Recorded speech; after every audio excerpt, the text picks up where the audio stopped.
Hi friends, कैसे हैं आप लोग। जैसा कि आप लोगों को पता है, हम लोग इस सेशन में क्या करें, जो यूथ पब्लिकेशन है मेरा यूथ पब्लिकेशन, उसका हम लोग पीआई के प्रीवियस ईयर क्वेश्चन का कर रहे हैं। और मैं आपका 100 टॉप क्वेश्चन लेकर आया, जो मोस्ट इम्पोर्टेंट है, क्वेश्चन का सीरीज लेकर आया हूँ। और क्वेश्चन के थ्रू मैं क्या कर रहा हूँ, मैं सारा कॉन्सेप्ट को क्लियर कर रहा हूँ। मतलब उस क्वेश्चन से कितना टॉपिक, मतलब उस क्वेश्चन से रिलेटेड कितना क्वेश्चन पूछ सकता है, उसको देख रहा हूँ। और मैं आपको जैसे बताया था कि इस 100 क्वेश्चन के थ्रू मैं सारा जितना भी ट्रांसफार्मर है उसको मैं कवर कर दूंगा। तो चलिए, आपका ये क्लास 5th वीडियो है, उसका नेक्स्ट क्वेश्चन की ओर बढ़ते हैं। क्लास 4 ऑलरेडी अपलोडेड है, आप नहीं देखेंगे तो जाके देख सकते हैं। चलिए देखिए, इस क्वेश्चन में आपसे पूछा गया कि transformer rated in KVN instead of kilowatt. देखिए, बहुत सारा ये इंटरव्यू क्वेश्चन पूछा जाता है कि जो ट्रांसफार्मर होता है मेरा, जो मेरा ट्रांसफार्मर होता है, उसको हम लोग केवीए में रेट करते हैं, किलोवाट में रेट क्यों नहीं करते। जैसे कि आपका मोटर जनरेटर होता है, किलोवाट में रेट करते हैं, तो ट्रांसफार्मर क्यों नहीं करते हैं। जैसे ये इंटरव्यू में बहुत बार पूछा जाता है, इंटरव्यू में भी। जैसे देखिए, दो चीज़ है। पहला चीज़ कि जैसे मेरा ट्रांसफार्मर होता है, मान लीजिए मेरा ट्रांसफार्मर होगा, ठीक है। और ट्रांसफार्मर में जो इधर हम लोग लोड कनेक्ट करते हैं, क्या करते हैं, लोड कनेक्ट करते हैं, तो हम लोग को पता नहीं रहता कि किस तरह का लोड कनेक्ट कर रहे हैं।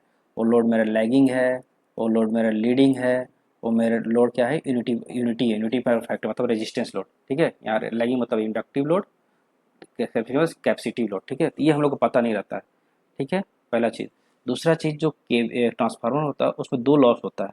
एक होता है मेरा कांस्टेंट लॉस, एक होता है मेरा वेरिएबल, जिसको हम लोग बोलते हैं कॉपर लॉस, ठीक है। तो जो कांस्टेंट लॉस होता है और कॉपर लॉस मेनली क्या होता है, आई स्क्वायर आर, मतलब ये किस पर डिपेंड करता है, आपका करंट के ऊपर डिपेंड करता है। और जो कांस्टेंट लॉस होता है मेनली जो इंसुलेशन, जो कांस्टेंट लॉस मतलब जिसे इसके अंदर क्या आपका आता है, हिस्ट्रेसिस आता है, एडी करंट आता है। तो ये मेनली इसमें क्या होता है, इंसुलेशन के ऊपर होता है। इंसुलेशन किस पर डिपेंड करता है, वोल्टेज के ऊपर, वोल्टेज के ऊपर, ठीक है। तो जो भी मेरा ट्रांसफार्मर में लॉस होता है, एक लॉस मेरा वोल्टेज पर डिपेंड होता है और एक लॉस मेरा किस पर डिपेंड होता है, करंट पर डिपेंड होता है। तो वोल्टेज, अगर आप वोल्टेज इंटू करंट कीजिएगा तो क्या, जैसे मतलब ये आपका किसके बराबर है, एक्स के बराबर होगा।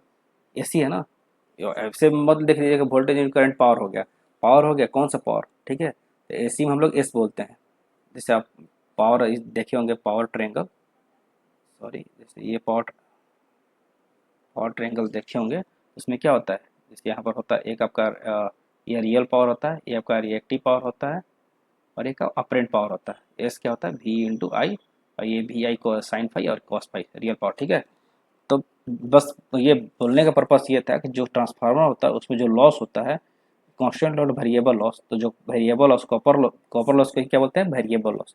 तो कॉपर लॉस मेनली हमारा करंट पर डिपेंड होता है, और कांस्टेंट लॉस मेनली हमारा वोल्टेज पर डिपेंड होता है। अब वोल्टेज इंटू करंट एस, जो कि के वी है, इसलिए हम लोग इसका जो यूनिट होता है जिससे लॉस होता है वो मेनली डिपेंड होता है वोल्टेज और करंट पर। तो इसलिए हम लोग ये के होता है। सेकेंड चीज़ क्या था, तो हम लोग ये नहीं पता रहता है, सेकेंड क्या था मेरा, तो हम लोग ये नहीं पता रहता है कि जो मेरा लोड है किस तरह से लोड है, ठीक है। लोड जो कनेक्टेड है किस तरह का लोड है, तो याद रखिएगा ट्रांसफार्मर में पहला क्या था, जो मेरा लॉस है किस पर डिपेंड था, वोल्टेज और करंट पर।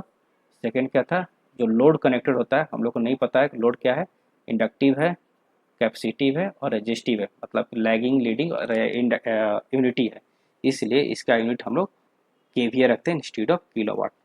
तो चलिए ऑप्शन की ओर देखते हैं। तो पहला ऑप्शन है load power factor is often not known, ठीक है। उसके बाद सेकेंड आपका क्या है, total transformer loss depends upon the voltage and ampere. KVA KVA is fixed where kilowatt not, आपका ऑप्शन बी जो होगा वो करेक्ट आंसर हो जाएगा। क्यों, क्योंकि लॉस जो किस पर डिपेंड करता है, एक वोल्टेज पर एक करंट पर होता है, ठीक है। चलिए, तो आपसे इंटरव्यू में भी ये क्वेश्चन बहुत बार पूछा जाता है, तो इसको ध्यान में रखिएगा। चलिए नेक्स्ट क्वेश्चन की ओर बढ़ते हैं। इसका एक और बेनिफिट था जिसे आपको दिया था, लोड पाइप फैक्टर होता है। लोड पाइप फैक्टर हम लोग नॉन मतलब कहने का मतलब कि इसका ये बेनिफिट, अगर मेरा ट्रांसफार्मर का लोड केवीए में है, तो हम लोग जो लोड है हम लोग लोड कैसा भी कनेक्ट कर सकते हैं, लैगिंग भी कनेक्ट कर सकते हैं, लीडिंग भी कनेक्ट कर सकते हैं, यूनिटी भी कनेक्ट कर सकते हैं। तो ये हमको बेनिफिट मिल जाता है, ठीक है। तब कैसे डिसाइड हो गया, क्योंकि वो कांस्टेंट लॉस किस पर डिपेंड करता है, वोल्टेज और करंट पर।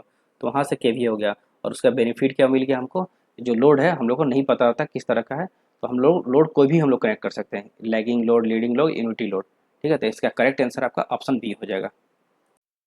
चलिए, इस क्वेश्चन में आपसे पूछा गया है कि transformer has negative voltage regulation, ठीक है।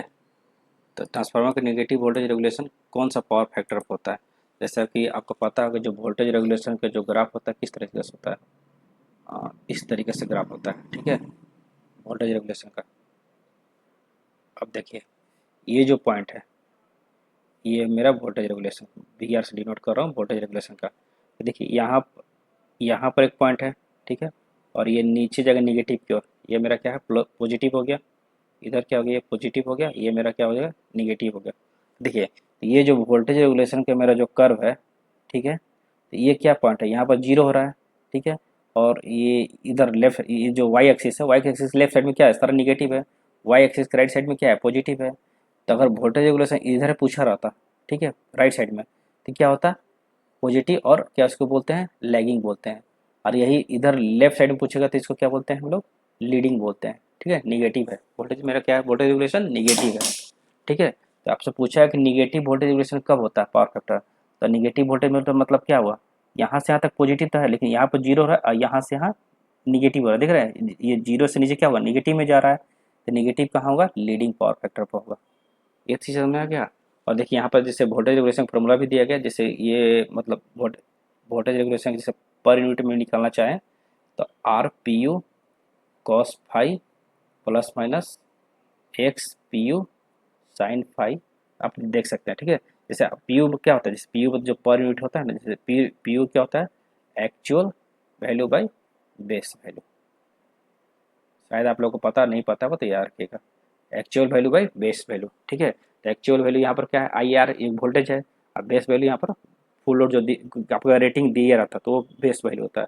तो दोनों को डिवाइड किया तो आर पी से बहुत सारे न्यूमेरिकल आप डायरेक्टली बना सकते थे इस क्वेश्चन, इसको भी ध्यान में रखिएगा, ठीक है। तो इस फॉर्मूला को यूज करके आप बहुत क्वेश्चन इजीली सॉल्व कर सकते हैं। तो आपको वहाँ पावर फैक्टर दिया आएगा, are P you x P you दिया रहेगा, हाँ। प्लस किसके लिए होता है, जो प्लस होता है किसके लिए, लैगिंग के लिए, और माइनस किसके लिए होता है आपका, लीडिंग के लिए, याद रखिएगा। चलिए इसी क्वेश्चन में पूछता आपसे कि आपका निगेटिव हो गया, जीरो वोल्टेज रेगुलेशन कब होता है, तो जीरो वोल्टेज रेगुलेशन क्या है आपका, लेफ्ट साइड में वाई एक्सिस में। तो आपका अगर जीरो वोल्टेज रेगुलेशन में पूछा रहता है तो भी क्या होता है, लीडिंग होता है, समझ में आया? तो याद रखिएगा, तो सबसे पहले एक ग्राफ बना लीजिएगा, वहाँ से आपको सब क्लियर हो जाएगा। तो जीरो वोल्टेज रेगुलेशन चाहे निगेटिव वोल्टेज रेगुलेशन दोनों किस लिए, लीडिंग के लिए होता है। चलिए ठीक है, नेक्स्ट क्वेश्चन की ओर बढ़ते हैं। देखिए ये तो बहुत इजी क्वेश्चन है, देखिए कितना एग्जाम में ये पूछा हुआ है, ये आप अंदाजा लगा सकते हैं। बोला core of a transformer is laminated सी टू टू। देखिए जो ट्रांसफार्मर का जो कोर होता है, जैसा कि मैं बताया था, जैसे देखिए जो कोर टाइप ट्रांसफार्मर होता है, यहाँ पर कंस्ट्रक्शन में बहुत डिटेल में डिस्कस किया था कि जैसे जो कोर होता है, ये कोर का मतलब किस तरह से कोर से बना होता है, आइदर यू और आई से बना होता है, नहीं तो एल और एल से बना होता है। मतलब कहने का मतलब एक एल ऐसे कनेक्ट कर दीजिए, एक एल ऐसे कनेक्ट कर दीजिए, ज्वाइन करिएगा तो इस तरह का बन जाएगा, ठीक है। उसी तरह एक यू लीजिए, ऊपर से आई लगा दीजिए, ये स्ट्रिप है, ठीक है। तो जो ये जो सीट लेते हैं, स्ट्रिप सीट जो भी बोल रहे हैं, ये सीट क्या होता है, लेमिनेटेड होता है। तो याद रखिएगा, आँख बंद के कहीं भी कोई भी मशीन हो, लेमिनेशन क्यों करते हैं, to reduce eddy current, to reduce eddy current, याद रखिएगा। और मशीन डीसी मोटर कोई भी मशीन हो, जहाँ भी देखिएगा लेमिनेशन वर्ड, चुपचाप आप एडी करंट लॉस पकड़िएगा, समझ में आया? तो मैं ये डिटेल में डिस्कस कर लिया था, लेकिन ये बहुत ज़्यादा ही क्वेश्चन बहुत बार बार रिपीट हो रहा है, और यहाँ पर देख सकते हैं कितने एग्जाम में पूछा गया, कितना इंपॉर्टेंट क्वेश्चन है। तो इसको ध्यान में रखिएगा, ठीक है। तो कोर को हम लोग एलिमिनेट क्यों करते हैं, to reduce eddy current loss. चलिए नेक्स्ट, अब आगे बढ़ते हैं, नेक्स्ट क्वेश्चन की ओर बढ़ते हैं। और एडी करंट का मैं फॉर्मूला भी यहाँ पर थोड़ा डिस्कस कर रहा हूँ, अभी तक डिस्कस किया नहीं हूँ, ठीक है। ये जैसे पूछ देगा कि टू वाइंडिंग ट्रांसफार्मर में किस तरह का यूज करते हैं, स्ट्रिप यूज करते हैं चाहे सीट यूज करते हैं, तो एल एल और ई वाई। देखिए यहाँ पर हम लोग एडी करंट लॉस के बारे में पढ़ रहे हैं, तो थोड़ा सा और डिटेल में देख लेते हैं। जो एडी करंट लॉस, ठीक है, देखिए जो ट्रांसफार्मर में मेरा कोर लॉस होता है, उसी को फर्दर डिवाइड करते हैं, एक मेरा एडी करंट लॉस और एक मेरा क्या था, हिस्ट्रेसिस लॉस को, ठीक है। एडी करंट लॉस क्या होता है, के ई आपका प्रोपोर्शनली कांस्टेंट हो गया, K E B M square F square T square भी, ठीक है। के ई क्या होगा आपका, ये आपका कांस्टेंट हो गया, ठीक है, एडी कांस्टेंट बोल सकते हैं। बी एम क्या हो गया आपका, magnetic flux density, magnetic flux density, ठीक है। एफ क्या होगा आपको पता है क्या है, फ्रीक्वेंसी है। टी क्या है आपको पता है, थिकनेस है। थिकनेस किसका, थिकनेस, थिकनेस ऑफ लेमिनेशन। ये भी क्वेश्चन पूछता है कि थिकनेस कितना होता है, तो 0.35 से 0.5 mm का होता है, याद रखिएगा। ये भी क्वेश्चन जेई में पूछा हुआ है, जो थिकनेस होता है कितना का होता है, 0.35 से 0.5 mm का। और लास्ट जो भी पूछा, भी क्या आपका वॉल्यूम है, समझ में आया, तो याद रखिएगा, ठीक है। ये यहाँ पे एक और क्वेश्चन इंपॉर्टेंट बन गया आपका, जो थिकनेस होता है, थिकनेस का कितना एम का होता है, 0.35 से 0.5 mm, ठीक है, आपका एडी करंट लॉस का। तो इसमें कुछ दिया पर क्या रिलेशन है, तो यहाँ से आप निकाल सकते हैं। और यहाँ पर एक चीज़ और बताना चाहेंगे, जैसे जो मेरा एडी करंट लॉस होता है, ठीक है, तो देख लिए किस पर डिपेंड करता है, एडी करंट लॉस मीन्स किस पर डिपेंड करता है, मैग्नेटिक फ्लक्स डेंसिटी का square, F square T square V पर डिपेंड करता है। एक क्वेश्चन बोलता है वी आई एफ कॉन्स्टेंट, ठीक है, याद रखिए कभी भी वी आई एफ कॉन्स्टेंट होगा तो जो मेरा एडी करंट लॉस होगा फ्रीक्वेंसी पे कैसे डिपेंड करेगा, एफ स्क्वायर, ठीक है। अगर मेरा वी बाई एफ कॉन्स्टेंट नहीं होगा, ठीक है, तो जो मेरा एडी करंट लॉस है फ्रीक्वेंसी का इन्वर्सली प्रोपोर्शनल होता है। तो ये बहुत ज़्यादा इंपॉर्टेंट है, इसको जरूर ध्यान में रखिएगा। इसे डायरेक्ट न्यूमेरिकल, छोटा बड़ा न्यूमेरिकल जेई में पूछ सकता है, तो आप क्वेश्चन में जरूर देखिएगा आपका फ्लक्स कांस्टेंट बोला है कि नहीं, ठीक है। जो बी एम है ना, बी एम, इसी को भी बाई एफ लिखते हैं, याद रखिएगा, बी एम को ही क्या लिखते हैं, बी बाई एम लिखते हैं। तो देखिए वहाँ पर जो मैं फ्लक्स डेंसिटी आप क्वेश्चन में कांस्टेंट बोला है या नहीं बोला है, कांस्टेंट बोला है मतलब वी बाई एफ कांस्टेंट है, तो वी बाई एफ कांस्टेंट अगर नहीं समझ में आ रहा तो आप जो वोल्टेज और फ्रीक्वेंसी दिया हुआ, दो वोल्टेज दो फ्रीक्वेंसी दिया हुआ, उसको रेशियो लेके देख सकते हैं। अगर कांस्टेंट है तो एडी करंट फ्रीक्वेंसी पर डायरेक्टली प्रोपोर्शनल होगा एफ स्क्वायर का, अगर नहीं कांस्टेंट है तो इनवर्सली प्रोपोर्शनल होगा। और यहाँ पर सिमिलरली हम उसका बात करें जैसे कि हिस्टेरेसिस का, हिस्टेरेसिस लॉस का बात करें, तो वहाँ भी क्या होता है, P H equal to K H B M X F भी होता है, ठीक है। के एच क्या है, constant, B M magnetic flux density, और यहाँ पर एक्स का वैल्यू क्या लेते हैं, 1.6 लेते हैं। क्या होता है, इसमें जो सिलिकन होता है ना, सिलिकन का जो मिक्सिंग करते हैं वही है, उसी का वो रेशियो है, तो याद रखिएगा एक्स का वैल्यू क्या है, 1.6 लेते हैं। यहाँ पर मैं बता दिया थिकनेस क्या होता है, 0.35 से लेकर 0.5 mm का लेमिनेशन जो लेते हैं, ठीक है, किसका थिकनेस, लेमिनेशन का थिकनेस। एलिमिनेशन क्यों करते हैं, वही एडी करंट रिड्यूस करने के लिए। तो यहाँ पर देखिएगा जब वी बाई एफ मेरा क्या हो जाएगा, कांस्टेंट होगा, ठीक है। तो एडी करंट लॉस फ्रीक्वेंसी पर कैसे डिपेंड करता है, डायरेक्टली प्रोपोर्शनल होता है।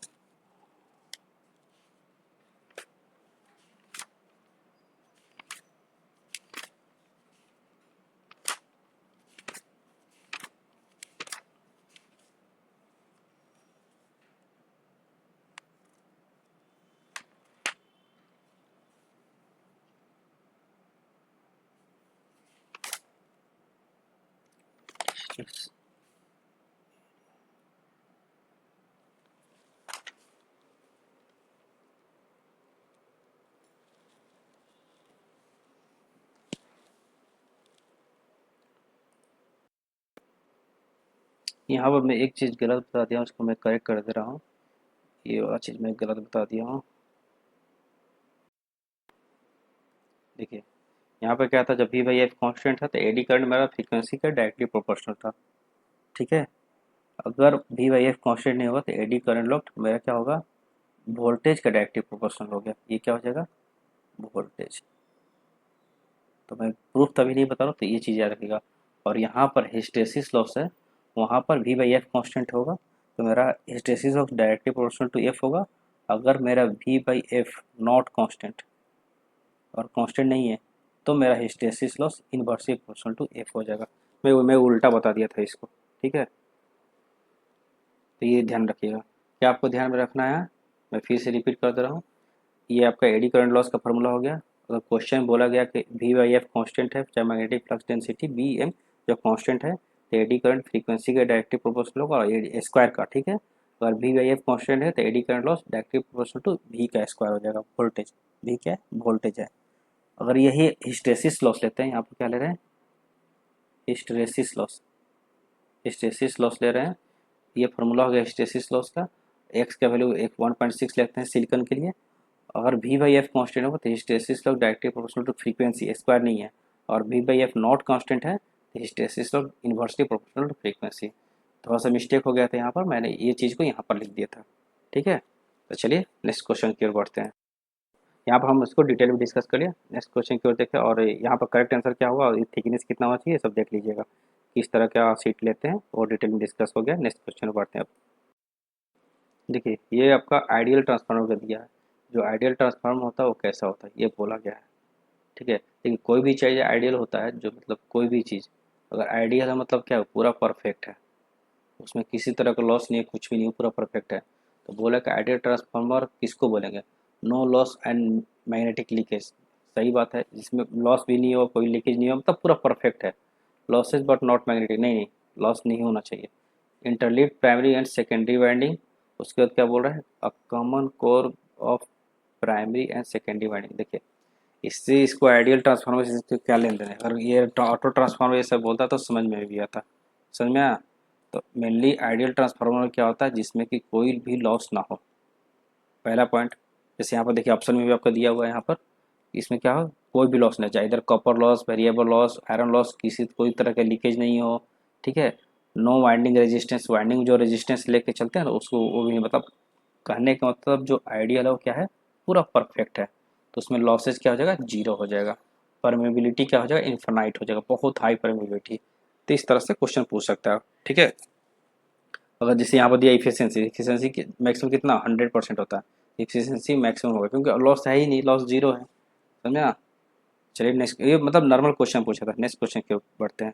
कोई भी चीज़ आइडियल होता है, आइडियल में तो परफेक्ट होता है, उसमें कोई भी लॉसेज, किसी तरह का कोई हिंड्रेंस कुछ भी नहीं होता है। आज जनरली आपका जो भी आइडियल मशीन होता है वो परफेक्टली, मतलब इस तरह का आइडियल मशीन बनाना भी इम्पॉसिबल, ऐसा होता नहीं है कि कोई भी ऐसा मशीन है जिसमें लॉस ना हो। तो बस एक तरह का वो अजम्पशन है। ठीक है, चलिए नेक्स्ट क्वेश्चन की ओर देखते हैं। Two transformer operating in parallel will share the load depending upon their per unit impedance. ठीक है, जो लोड होता है किस पर डिपेंड होता है? उसका पर यूनिट इम्पीडेंस पर डिपेंड करता है। तो यहाँ पर बात किया पैरेलल ऑपरेशन का। ठीक है, पैरेलल ऑपरेशन का बात कर रहा है। तो पैरेलल ऑपरेशन करने का क्या क्या कंडीशन होती है उसको हम लोग डिफाइन कर लेते हैं। ठीक है, चाहे वो सिंगल फेज हो या थ्री फेज हो, उसका क्या कंडीशन होता है उसको हम लोग डिस्कस कर लेते हैं। तो पहला कंडीशन क्या होना चाहिए? दोनों को सेम फ्रीक्वेंसी होना चाहिए। फ्रीक्वेंसी क्या होना चाहिए आपका? दोनों का सेम होना चाहिए। नेक्स्ट कंडीशन आपका क्या बोलता है? दोनों का same KVA rating, same KVA rating. जब दो मशीन आप पैरेलल कर रहे हैं, हम लोग किसका बात कर रहे हैं? Parallel operation. जब टू मशीनें पैरेलल कर, इधर सिंगल फेज हो थ्री फेज हो, क्या क्या कंडीशन है? दोनों का फ्रीक्वेंसी सेम होना चाहिए, दोनों का केवीए रेटिंग सेम होना चाहिए, और ये percentage impedance, same percentage impedance. ठीक है, सेम परसेंटेज इम्पीडेंस। और कहीं पर आपका लिखा है तो एक्स बाई आर रेशियो, दोनों का एक्स बाई आर रेशियो क्या होना चाहिए? सेम होना चाहिए। उसके अलावा क्या क्या सेम होना चाहिए? और भी क्या हो सकता है? जैसे वोल्टेज हो गया, फ्रीक्वेंसी तो हम लोग डिस्कस कर लिए ना, सेम वोल्टेज होना चाहिए। वोल्टेज बोल दीजिए, और जनरली यहाँ पर ट्रांसफार्मर तो वोल्टेज रेशियो लिख दीजिए, N1/N2 N2/N1 जो भी है, वोल्टेज रेशियो सेम होना चाहिए। और वोल्टेज रेशियो सेम हो गया मतलब टर्न रेशियो भी आपका सेम ही होगा, फिर भी मैं लिख दे रहा हूँ। जब वोल्टेज रेशियो सेम हो गया, ट्रांसफार्मर रेशियो सेम होगा, तो टर्न रेशियो भी सेम हो गया। और उसके अलावा दो पॉइंट क्या है? एक वोल्टेज रेगुलेशन, जो वोल्टेज रेगुलेशन है वो भी सेम होना चाहिए। ठीक है, तो ये आपका कंडीशन है। अगर मान लीजिए थ्री फेज है, तो थ्री फेज में तो एक फेज भी आता है, तो सेम फेज भी होना चाहिए। जो फेज सीक्वेंस है ना, फेज सीक्वेंस, वो भी फेज सीक्वेंस भी सेम होना चाहिए। सिंगल फेज में तो नहीं आएगा, लेकिन थ्री फेज की कंडीशन में आएगा। ठीक है, तो अगर जनरली आप देखिए क्या होना चाहिए आपका फेज सीक्वेंस, मतलब दो चीज़ आपस में पार्लर में कनेक्ट है, ऑलमोस्ट दोनों सेम होना चाहिए, बस इस तरह से याद रखिए। तो वहाँ से आप रिलेट कर सकते क्या होना चाहिए? फ्रीक्वेंसी, दोनों का फ्रीक्वेंसी, दोनों का वोल्टेज, दोनों का केवी रेटिंग, पर यूनिट इम्पीडेंस जो भी है वो सेम होना चाहिए। कभी भी क्वेश्चन में यहाँ से पूछ देता है कि मोस्ट इंपॉर्टेंट कंडीशन, ये मैं क्वेश्चन देखा हूँ कि जो मोस्ट, जैसे मान लीजिए इतना सारा कंडीशन है, इस कंडीशन में बोलता है कि इसमें मोस्ट इंपॉर्टेंट कंडीशन क्या है? मोस्ट इम्पॉर्टेंट कंडीशन, जैसे आप तो बोल दिए कि हाँ पार्लेट करने के लिए इतना कंडीशन होना चाहिए। ठीक है, तो उसमें मोस्ट इम्पॉर्टेंट कंडीशन क्या है? ठीक है, तो याद रखिएगा मोस्ट इंपॉर्टेंट कंडीशन क्या होना चाहिए, phase sequence, phase sequence must be same, ये आपका मोस्ट इंपॉर्टेंट में आ जाएगा। और क्या आ जाएगा आपका, दोनों का जो polarity, polarity must be same. मैं ऊपर में पोलरिटी नहीं लिखा था, याद रखिए यहाँ पे लिख लीजिए, यहाँ पर पोलरिटी भी सेम होना चाहिए। मतलब जनरली अब जब थ्री फेज आता है ना तो वहाँ पर इससे ज़्यादा चीज़ हम लोग ध्यान में रखते हैं। ये जो दोनों पॉइंट बोल रहे हैं मैं थ्री फेज को कंसिडर करके बता रहा हूँ। दोनों का फेज सीक्वेंस जैसे आर वाई बी है तो दोनों आर वाई बी होना चाहिए, ठीक है। और पोलरिटी तो जैसे डॉट पोलरिटी होता है ना, तो पोलरिटी भी सेम होना चाहिए। ये आपका मोस्ट इम्पॉर्टेंट कंडीशन हो गया। अब जैसे और इसमें और क्या क्या मतलब याद ध्यान देने पार्ट है, जिससे आप ध्यान दीजिएगा कि जो दो ट्रांसफार्मर होता है, अगर मान लीजिए देखिए हमको पैरेलल ऑपरेट करना है, ठीक है। यहाँ पे मैं एक कंडीशन ले रहा हूँ, ठीक है। मान लीजिए टू ट्रांसफार्मर है, मैं टी एक्स आर मतलब ट्रांसफार्मर लिख रहा हूँ, दो ट्रांसफार्मर है और दोनों का क्या है डिफरेंट डिफरेंट केवी रेटिंग है। दो ट्रांसफार्मर है, दोनों का क्या है केवी रेटिंग क्या है डिफरेंट है, केवी रेटिंग, ठीक है। केवी रेटिंग डिफरेंट है एंड उसको क्या कर रहे हैं हम लोग पैरेलल में ऑपरेट कर रहे हैं, पैरेलल में ऑपरेट कर रहे हैं। तो क्या होगा, जैसे अभी बोले ना दोनों का केवी रेटिंग भी सेम होना चाहिए, ये सब होना चाहिए। तो अगर अब दो ट्रांसफार्मर है, दोनों का डिफरेंट के रेटिंग है, अगर पैरेलल में ऑपरेट करना चाहते हैं तो जो जो लोड शेयर होगा, जो लोड शेयर होगा दोनों ट्रांसफार्मर के द्वारा, वो किस पे डिपेंड करेगा, अकॉर्डिंग टू देयर लोड, एक मीन्स जो लोड शेयर होगा अकॉर्डिंग टू देयर रेटिंग, ठीक है। जो ट्रांसफार्मर का रेटिंग उसके बेसिस पे, जैसे नहीं समझ में आ रहा, जैसे मान लीजिए एक ये ट्रांसफार्मर है, एक ये है, और दोनों क्या कर रहे हैं, एक लोड को यहाँ पर शेयर कर रहा है, ये मेरा लोड हो गया। इस मान लीजिए ऐसे ट्रांसफार्मर ए का, ये बीच का ट्रांसफार्मर, मतलब मैं एग्जांपल के लिए बता रहा हूँ, ठीक है। तो जो इसका इम्पीडेंस होगा और इसका इम्पीडेंस, जैसे केवी रेटिंग, जैसे इसका केवी रेटिंग अलग हो गया, इसका केवी रेटिंग अलग हो गया, तो जो लोड शेयरिंग करेगा दोनों तो कमल, मान लीजिए कमल लोड को मैं पैरेलल में, जैसे मैं क्या बोल रहा हूँ, जो दोनों ट्रांसफार्मर उसका रेटिंग डिफरेंट है, लेकिन हम लोग पैरेलल में ऑपरेट कर रहे हैं, तो जो लोड शेयरिंग होगा वो क्या होगा, इसके रेटिंग पर डिपेंड करेगा, ठीक है। इसका रेटिंग मतलब जैसे कि एक न्यूमेरिकल होता है तो मैं आपको ज़्यादा अच्छा से समझाता है। जैसे आप देखे होंगे, मान लीजिए यहाँ पर एस लोड ले लीजिए, लोड का रेटिंग एस एल है, ठीक है। अब तो आप पूछिएगा एस ए कितना शेयर कर रहा है लोड, तो एस एल इंटू इसका जो इम्पीडेंस है, मान लीजिए इसका इम्पीडेंस जेड ए है, इसका इम्पीडेंस जेड बी है, तो यहाँ पर जब ओवरऑल जैसे फार्मूला कट कर जो आएगा जेड बी अपन में Z A plus Z B आएगा, ये हो जाएगा। उसी तरह एस बी का क्या रोल रहेगा, S L Z A upon में Z A plus Z B. तो इतना हमको नहीं लगा कि जेई में ये सब पूछेगा, बस याद रखिए कि इंपॉर्टेंट कंडीशन क्या है थ्री फेज और सिंगल फेज का। और देखिए ये दोनों का डिफरेंट केवी रेटिंग तब था, और मान लीजिए दोनों का ऑपरेट कर रहे हैं और दोनों का केवी रेटिंग सेम है, तो load share according to their P A भी।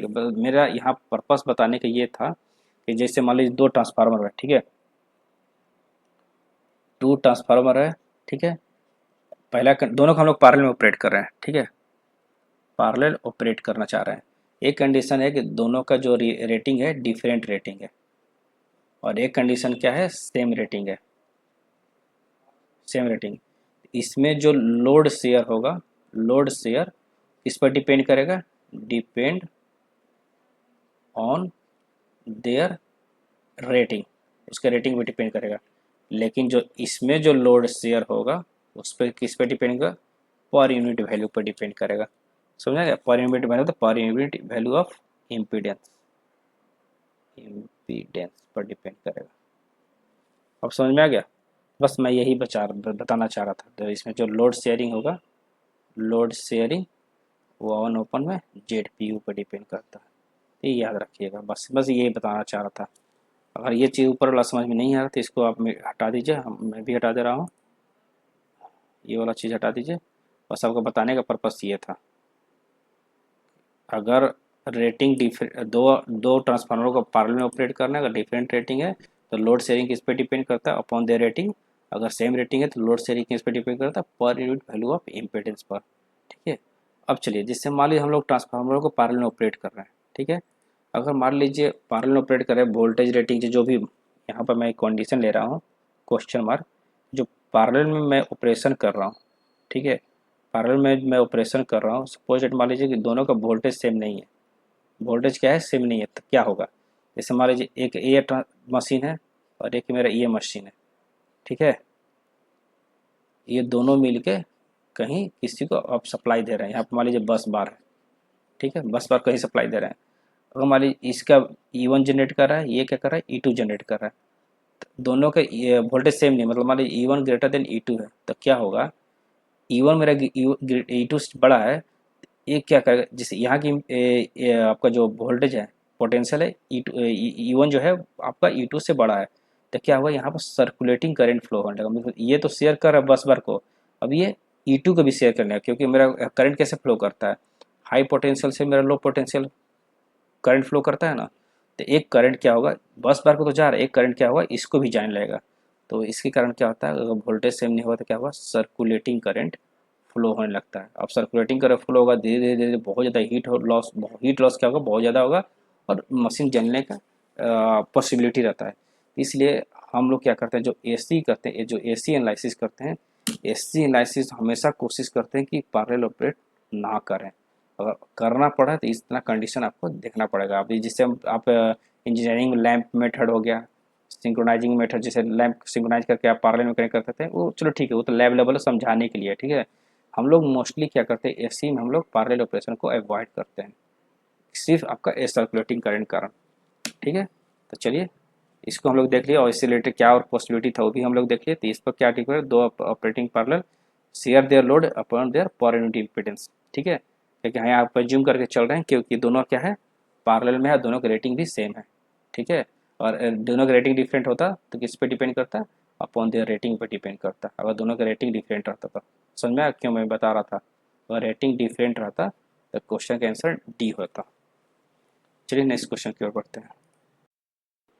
यहाँ आपसे पूछा आइसोलेशन ट्रांसफार्मर का, तो मैं बताया था कि आइसोलेशन ट्रांसफार्मर क्या होता है, टाउन रेशियो ट्रांसफॉर्मेशन क्या होता है, 1:1 होता है, मेनली होता है क्या है कि आइसोलेशन ट्रांसफार्मर, इसका पर्पस क्या होता है, जो आइसोलेशन ट्रांसफार्मर है इसका पर्पस क्या है, मतलब इसका पर्पस क्या है, ये क्या करता है, दो सर्किट को आइसोलेट करता है, टू आइसोलेट टू सर्किट,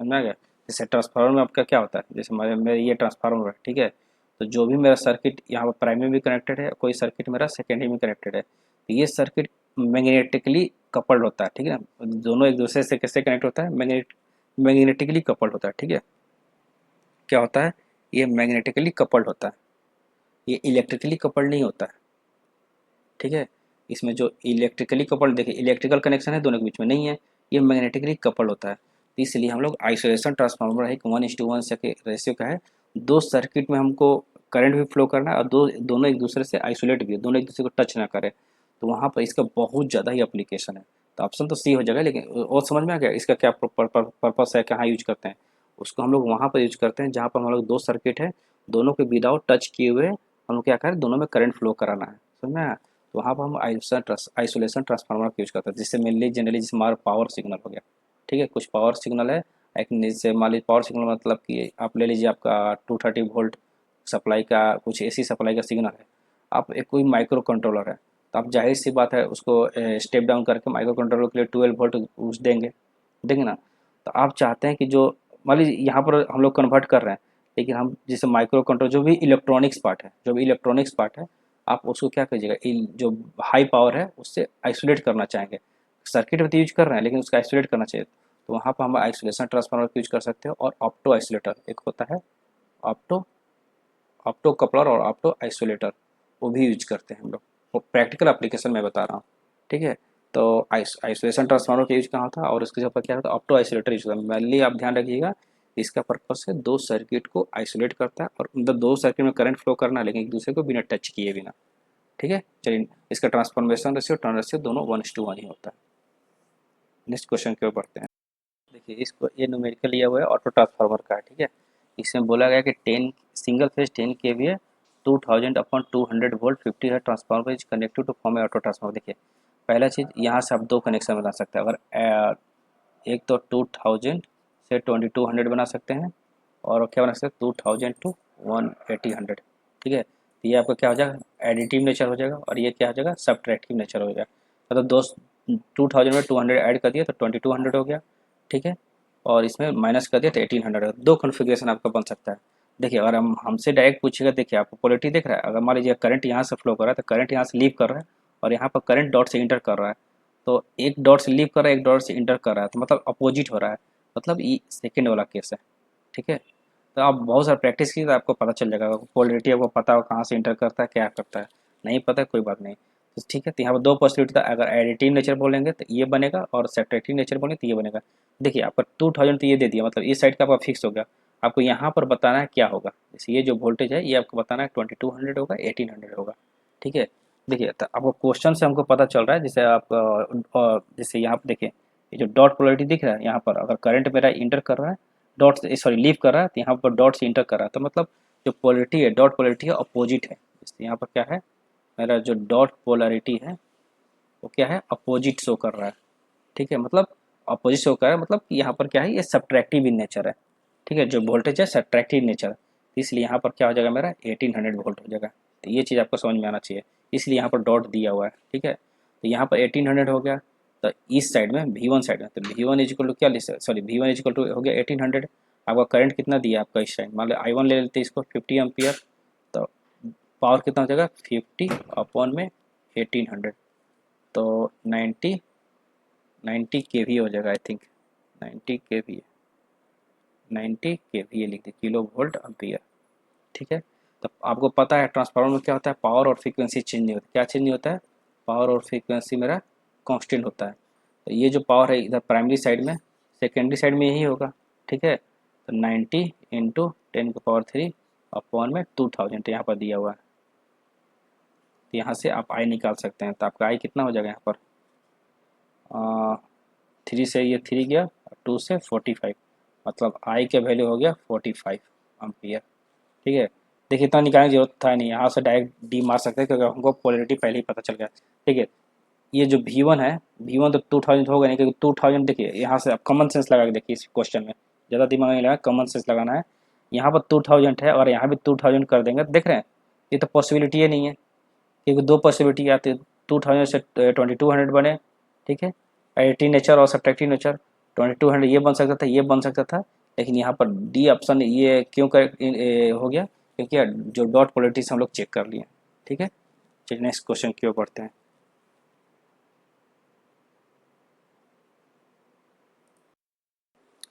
ये तो क्वेश्चन है, लेकिन मैं इसका ऑप्शन में इसमें स्लाइड में नहीं लेकर आया हूँ, तो इसलिए मैं 47 क्वेश्चन को अभी रहने दे रहा हूँ। नेक्स्ट सेशन में इसको मैं डिस्कस करूँगा, इसको मैं नेक्स्ट सेक्शन में डिस्कस करूँगा, नेक्स्ट सेशन में इसको हम लोग डिस्कस करेंगे। चलिए आज के हम लोग इतना ही छोड़ते हैं, नेक्स्ट क्वेश्चन में फिर नेक्स्ट सेशन में फिर से मिलेंगे। और आप ज़रूर बताइएगा, देखिए ऑलमोस्ट हम लोग 47 पहुँच गए, जैसे कि मैं बताया था, जैसे ही हम लोग 50 क्वेश्चन की ओर पढ़ेंगे तो उसके बाद जो क्वेश्चन होगा वो आपका रिपीट होने लगेगा, जैसे कि आपको DC मैंने सीरीज में भी देखे थे।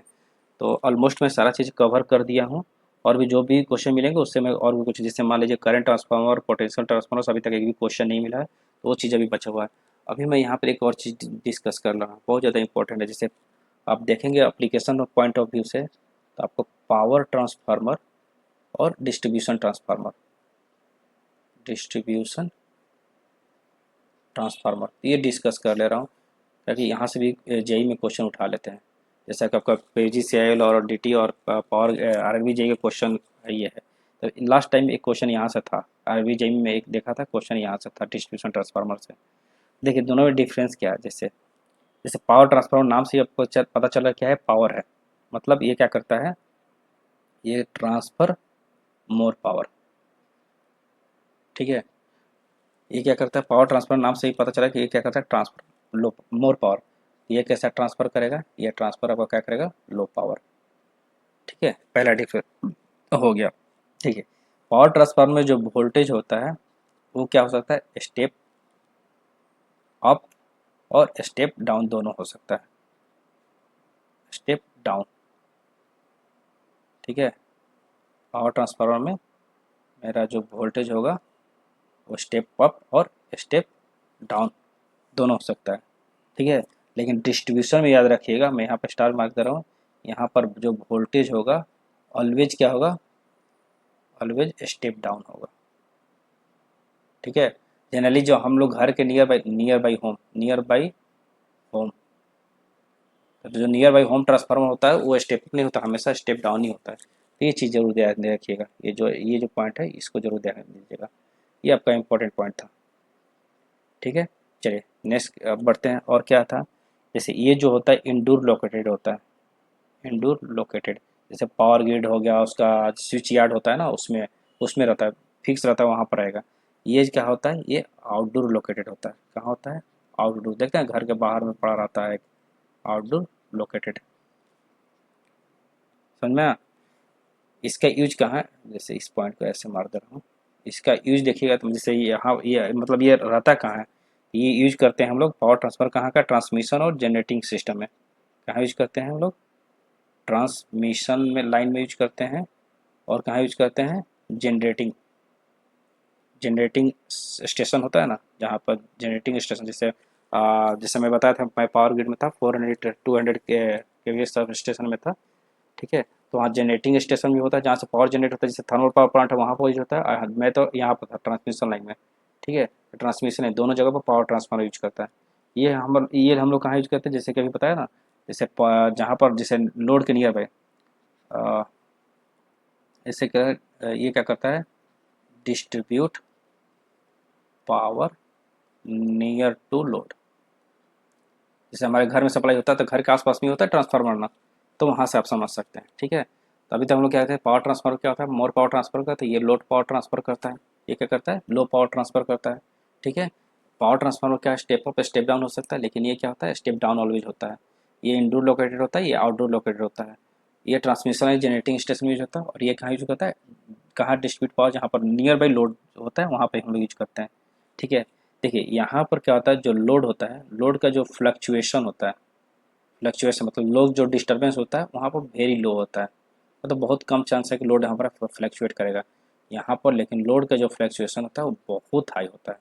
जैसे हमारे घर में है तो हम लोग को नहीं पता ना कौन सा घर में किस टाइम में क्या यूज हो रहा है क्या नहीं यूज हो रहा है, यहाँ पर लोड फ्लक्चुएशन बहुत मोर होता है। ये तो आपका ट्रांसमिशन है, जनरेटिंग स्टेशन, आपको पता है कितना मेरा पावर जनरेट होता है, कितना ट्रांसमिट करना है, इसे लोड फ्लक्चुएशन यहाँ पर ऑलमोस्ट ना के बराबर होता है, लेकिन बहुत लो आप बोल सकते हैं। ठीक है, इसका अगर कैपेसिटी बोलिएगा, कैपेसिटी जिसे कहते हैं, लार्ज पावर ट्रांसफार्मर है ना, जिसका कैपेसिटी मेनली एमवीए में होता है। ठीक है, बड़ा बड़ा एमवीए में होता है। यहाँ पर कैपेसिटी किससे होता है, आपका कैपेसिटी किस में होता है, केवीए में होता है। ठीक है, क्योंकि लो पावर डिस्ट्रीब्यूशन के लिए यूज करते हैं।